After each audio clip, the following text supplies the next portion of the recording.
Olá pessoal, tudo bem? Eu sou o professor Gilmar e nesse vídeo irei apresentar o gabarito de uma atividade proposta pela sequência didática do programa Educar Soluções. Qual o objetivo dessa aula? É fazer uma revisão do que já foi estudado em sala, né, em sala de aula, para preparar, né, a preparação dos alunos para a avaliação externa, tá certo? Então, voltada principalmente para o SAEB, SAEPI.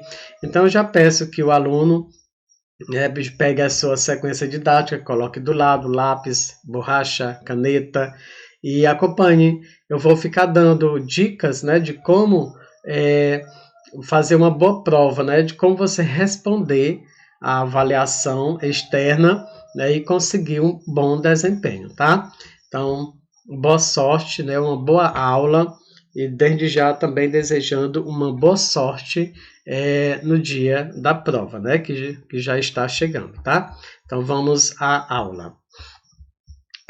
Aqui é a sequência do professor, tá? Então a sequência do professor, ó, como eu falei, né, olha aí, o currículo, componente curricular é língua portuguesa. Eu não falei antes, mas é o 9º ano, tá? A série é 9º ano. Então, vamos ver aqui. Nós vamos ver o primeiro conteúdo aí da sequência didática é a carta de reclamação, tá? Então, vamos ver aqui. Uma coisa que você deve ficar sempre atento, né, aos elementos essenciais de uma carta, que não podem deixar de existir. Aqui o local, tá? Então, bem no início, tem o local de onde foi enviada a carta e a data, tá? Então, 7 de março de 2010, ok? Então, isso aqui não pode deixar de conter em uma carta. Bom, logo após vem a saudação, tá certo? Caro senhor, e também a quem está sendo dirigida essa carta, né, que é o que nós chamamos de destinatário. Então, destinatário é aquele que recebe, tá? Então, caro senhor, gerente do supermercado Preço Bom, e vem o endereço, onde fica o estabelecimento, loja da Rua da Praça, número 18. Bom, após isso, né, vem aqui o primeiro parágrafo. Para quem ainda não sabe, parágrafo é esse espaçozinho que é dado aqui, ó. Tem a linha, depois faz seu espaço e aí inicia. Não esquecer que cada parágrafo sempre se inicia com letra maiúscula, tá? Então, observe aí que tem um espaço e inicia com a letra maiúscula, ok? Então, para quem já sabe, só relembrando, né? E para quem não sabe, agora não sabia, agora vai passar a saber, né? Não vai esquecer mais, ok. Então, aqui vem o primeiro parágrafo, né? Há muitos anos nossa família é freguesa deste supermercado. Hoje, porém, estamos muito decepcionados com o atendimento de sua loja. Então, isso aqui é o primeiro parágrafo, já deu assim uma visão geral do texto. Então, a semana passada que já vai relatar, né? Então ela está relatando, vai relatar o que foi que aconteceu na semana passada, no dia 2 de março. Então, olha, sempre é muito importante ter a data, certo? Então, no dia 2 de março, compramos um pacote de 500 gramas da maionese Que Coisa.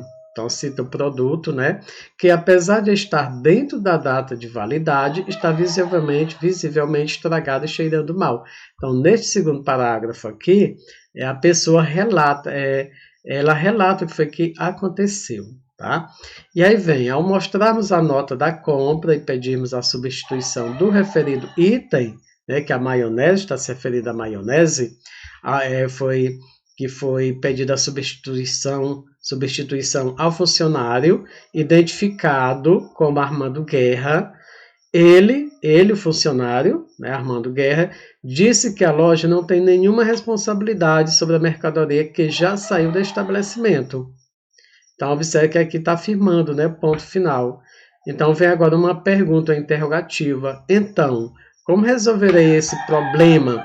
Então, fique sempre atento também para o sinal de pontuação, né? Então, observe, quando tem um ponto final, então finaliza, né? Então, relatou o que aconteceu, né? E aí pôs o ponto final. E aí vem a indagação. Então, como resolver esse problema? Por isso que surge aqui, né? Coloque-se o ponto de interrogação. Bom, aí continuando, próximo parágrafo. Assim, gostaríamos de pedir diretamente ao senhor quem? Ao gerente, né, do supermercado, a substituição do produto ou a devolução do dinheiro pago pelo vidro de maionese, né, sob,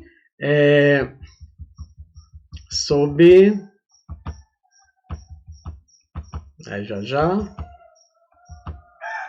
pronto, não, ainda não chegou, né, só um pouquinho de paciência.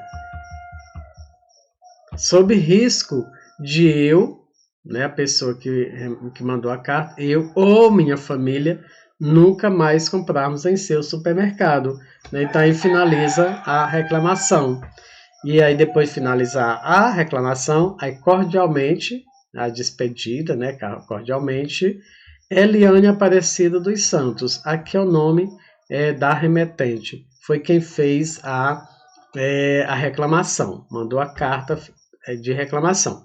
Bom, então, só revisando rapidinho, né, os itens que não podem deixar de existir numa carta, certo? São essenciais. O local, com a data, a quem se é dirigido a carta, certo? Ao senhor gerente de supermercado e depois vem a assinatura, né, do remetente, certo? Então, destinatário que recebeu, né, foi o gerente de supermercado e a remetente, a Eliane Aparecida dos Santos, ok? Bom, aí vem as perguntas. Esse texto foi escrito para reclamar. De que ela estava reclamando? Da qualidade de um produto, né? Porque o produto não estava bom, estava estragado, né? Então, observe as aspas, né? Por que tem essa aspa? Porque foi tirado do texto, nessa parte aqui está visivelmente estragada e cheirando mal, né? Foi tirada do jeito que está lá, por isso que tem a aspas. Vamos voltar, vamos procurar. Está bem aqui no segundo parágrafo, no final. Olha, está visivelmente estragada e cheirando mal. Então, nesse trecho aí, o que é que nota-se? Quer dizer, o que é que se percebe? Percebe-se a indignação da remetente, né? Ela está indignada com o que aconteceu, certo? E na terceira questão, de acordo com o que foi relatado na carta, de acordo com o que foi contado, de acordo com o que está escrito, foi reclamado, a remetente ela ficou insatisfeita com o atendimento, né? Quando ela foi lá falar com o funcionário, né? Que ele disse que a loja não tinha mais nada a ver, pois o produto já tinha saído da loja, né? Então foi que ele respondeu, né? Assim, em outras palavras, que a loja não tinha mais nada a ver com isso, tá? Então aí vem a próxima questão, né? Que aí aqui na página na versão do professor é página 4, mas na versão do aluno é página 3. Quem é o remetente desta carta e o destinatário? Bom, na avaliação que você vai receber, avaliação externa, pode ser de SAEB, CEP, então não vai ter perguntas subjetivas, né? Aliás, não vai pedir respostas subjetivas, certo? Você não vai ter que se preocupar em anotar na prova. Essas questões todas serão de marcar, tá certo? São questões objetivas. Bom, então quem é o remetente? Eliane Aparecida dos Santos. E o destinatário? O gerente de supermercado Preço Bom. Né? Só lembrando, remetente é o que envia e destinatário é o que recebe a carta. Que na carta você vai ver que vem no início o destinatário. E quem remete, o remetente, vai vir no final, né, da carta. Bom, e qual é a explicação dada pelo funcionário para não realizar a troca do produto? Eu não lembro, então volte lá no texto, tá? Então, se não lembrar, né, não tenha receio, né, não vai ficar, eu não vou votar porque eu quero ser o primeiro a sair da sala, de jeito nenhum. Volte ao texto, sim, você já vai ter uma ideia de mais ou menos de onde vai estar, viu? Porque você já fez uma leitura, ou já pode ter feito uma segunda leitura. Então, mostrarmos a nota da compra e pedimos a substituição do referido item ao funcionário, identificado como Armando Guerra, ele disse, olha o que foi que ele disse, que a loja não tem nenhuma responsabilidade sobre a mercadoria que já saiu do estabelecimento. Então, essa é a resposta que cabe a essa questão, certo? Vamos ver, o funcionário explicou que a loja não tem nenhuma responsabilidade sobre a mercadoria que já saiu do estabelecimento. Ok, entendido até aqui. Se continuar com dúvidas, você pode estar deixando aí nos comentários, tá? Que assim que puder, eu responderei. E aproveito e peço para você dar um like, tá? Também não se esqueça de se inscrever no canal, porque quando você se inscreve, né, você recebe a notificação dos próximos vídeos, das próximas aulas, tá? Bom, no segundo parágrafo, eu esqueci qual é o segundo parágrafo. Volta lá, vamos voltar, certo? Então, vamos lá. Então, como já falei, tem a datação, depois tem o nome da pessoa que é dirigida a carta, aí vem o primeiro parágrafo, né? Então já começa aqui a história, e aí vem o segundo parágrafo. Semana passada, no dia 2 de março, compramos um pote de 500 gramas da maionese, que coisa, que apesar de estar dentro da data de validade, está visivelmente estragado, cheirando mal. Esse é o segundo parágrafo. Então vamos voltar lá, né? Então no segundo parágrafo, o que é que se verifica? O que é que se percebe? É um relato sobre o ocorrido, né? Então um relato sobre o que aconteceu, ok? Então é isso. Então finalizando aqui a atividade, a revisão da primeira atividade, certo? Vamos agora passar para a segunda carta. Tá? Então vamos lá. Então mais uma vez, observe aqui o nome do local, a data, tá certo? Como já disse, que é um dos elementos essenciais. Excelentíssimo, aqui um pronome de tratamento, né? Excelentíssimo senhor, diretor do aeroporto de Lisboa, certo? Que é o destinatário, o senhor diretor do aeroporto de Lisboa, né? O assunto aqui foi destacado até o assunto. Assunto, cancelamento de viagem. Então ela começa aqui. Venho por este, né? Quer dizer, por este documento, por este meio, informar que na terça-feira passada, dia 4, olha aí, mais uma vez, né? Então, isso é muito importante, né? Numa carta de reclamação, a data deve existir. Ela é importante, que é para comprovar, né? Para deixar claro o que foi que aconteceu, quando aconteceu. Então, no dia 14, me deparei com uma situação inesperada. O que foi? Desloquei-me ao aeroporto Francisco Sá Carneiro, no Porto, observe que é citado tudo, né, detalhadamente, para embarcar no voo 403 da vossa empresa, né, e a fim de aproveitar as férias, e fui confrontado com a notícia que o avião estava lotado, visto que comprei o bilhete com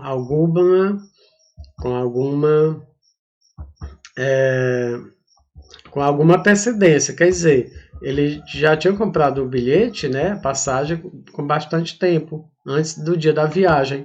Então resolvi cancelar, reclamar, tá? Resolvi reclamar. Aí finaliza aqui, né, e continua. Fui, então, informado que a situação não seria resolvida naquele dia e que não teria direito a estadia nem refeições pagas. Uma vez que assumi essas despesas, né, solicito que me reembolse das mesmas. Então, veja bem, ele comprou a passagem com antecedência, né, e quando chegou lá no aeroporto, foi informado que não tinha mais como ele voar, porque estava lotado, né, o transporte, o avião estava lotado, o voo. Então, ele disse para ele que não iam, né, dar refeição para ele na estadia, não iam pagar. Então, ele teve que pagar tudo isso com o dinheiro dele, certo? Então, ele fez essa reclamação. Uma vez que assumi essas despesas, solicito que me reembolse das mesmas. Quer dizer, ele está pedindo o dinheiro dele de volta, cujos comprovantes estão anexos a esta carta. Olha que interessante. Além da carta, ele pegou todos os comprovantes da despesa dele e anexou, né? Quer dizer, ele enviou tudo junto para o responsável, né? E para o diretor do aeroporto. E aí ele finaliza: sem outro assunto, na expectativa de uma resposta breve, subscrevo-me respeitosamente com os meus cumprimentos. Você percebe que sempre termina assim com respeito, né? A carta é feita a reclamação de uma forma respeitosa, né? E aí, por último, é o quê? O nome do remetente, que foi o remetente, Tiago Mendes, ok? Então, vamos ver aqui o que é que está pedindo agora. Por que a viagem foi cancelada? Então, essa resposta está bem clara, né? Está explícita, porque o avião estava lotado. A linguagem utilizada nesta carta é... Bom, aí agora... Linguagem culta, regional, informal, científica. A linguagem culta é a linguagem que é de acordo com as regras gramaticais, tá certo? Então, ele usa uma linguagem culta, né? A regional, isso aqui eles falaram diferente, né? Que cada região tem uma fala diferente, né? Usa termos diferentes. A informal é a usada no dia a dia, né? Informal, que é também coloquial, é a fala que a gente no dia a dia, certo? Que ela fala que a gente não se preocupa com as regras gramaticais. E lembrando que nos documentos, né, a língua culta é a mais é o que deve ser usada, né? Tá? A língua culta não deve fugir das regras gramaticais, tá certo? Então, o documento é a característica, né, uma das principais características dos documentos, a língua culta, tá? Ou então ainda podemos chamar de padrão, ok? Bom, ainda tem aqui, de acordo com a estrutura e a temática do texto, né? A estrutura é a forma como o texto está escrito, certo? Com a datação, né? A saudação, excelentíssimo senhor. Então, olha aqui o pronome de tratamento, excelentíssimo senhor, né? Então, esse aqui, né? Aí vem o nome da pessoa a quem se é dirigida a carta, diretor do aeroporto de Lisboa. Aí ele ainda coloca o assunto, né? Para destacar, e aí começa, certo? Então, de acordo com a estrutura, lembrando que os sinais de pontuação devem ser colocados, né, no lugar certo, né? Então, isso é a importância da gente ter conhecimento sobre os sinais de pontuação, de como usá-los, né? Então, de acordo com a estrutura e a temática, e quando se fala em temática, temática é o tema, né? É o assunto principal do texto. Então, pode-se dizer que é o quê? Uma carta de reclamação. Então, pela estrutura, pelo que foi colocado, né, foi relatado, então, uma carta de reclamação, tá? E a quem o texto é dirigido? Ao excelentíssimo senhor diretor do aeroporto de Lisboa, né, que ele começa bem aqui no início, que é o destinatário. Bom, a finalidade do texto. Quando eu falo em finalidade, o objetivo, qual é a intenção do texto? É reclamar sobre o cancelamento da viagem, reivindicando o reembolso das despesas. Então, observe que você fazer duas leituras, né? A primeira leitura, aí você procura responder, e aí você já vai encontrar questões que você vai se lembrar facilmente, já marca, tá? E aí você vai encontrar questões que ainda vai ficar em dúvida, né? Você coloca uma interrogaçãozinha lápis na frente, né? Para depois que você terminar a prova, você retoma as questões que você teve dúvida, e aí faz uma outra leitura, e se necessário até 3 leituras, né? Só tendo cuidado que nas provas externas também tem um tempo limitado, né? Então também não precisa ficar ansioso, né, para terminar seu primeiro a sair da sala, mas também não ser lento demais, tá certo? Então dá para fazer isso, numa boa, tá? Então vem a quarta questão e a última que vai ser trabalhada agora, né? Qual argumento utilizado pelo autor do texto para conseguir o atendimento à sua solicitação? Uma vez que assumir essas despesas, observe que como é usada a própria fala da pessoa que reclamou, né, do autor do texto da carta, usa-se as aspas, tá? Então, abre aspas, uma vez que assumi, observe que está em primeira pessoa, né? Então, assumi essas despesas, solicito que me reembolse das mesmas, quer dizer, dessas despesas, que me devolva o meu dinheiro, né? Em outras palavras, cujos comprovantes estão anexos a esta carta, ok? Então, observe. Então, quando esse verbo aqui, assumir, esse pronome me, então estou indicando que o texto foi escrito em primeira pessoa. Bom, na próxima aula, né, o próximo vídeo que vou postar, irei falar sobre sinônimos, hiperônimos e hipônimos, tá certo? Então, na próxima aula, então, relembrando, não esqueça de dar um like, tá certo? Não esqueça de dar um like, de se inscrever no texto, que é para não perder a próxima aula, que cada aula será bastante importante, né, para revisar o que já foi visto em sala de aula e você fazer uma boa prova externa, né? Ou prova do SAEB ou do SAEP. Bom, muito obrigado pela atenção, por ter ficado até o final. E se o vídeo lhe ajudou, né, compartilhe com seus colegas que também precisarão de uma revisão. Muito obrigado e até a próxima aula.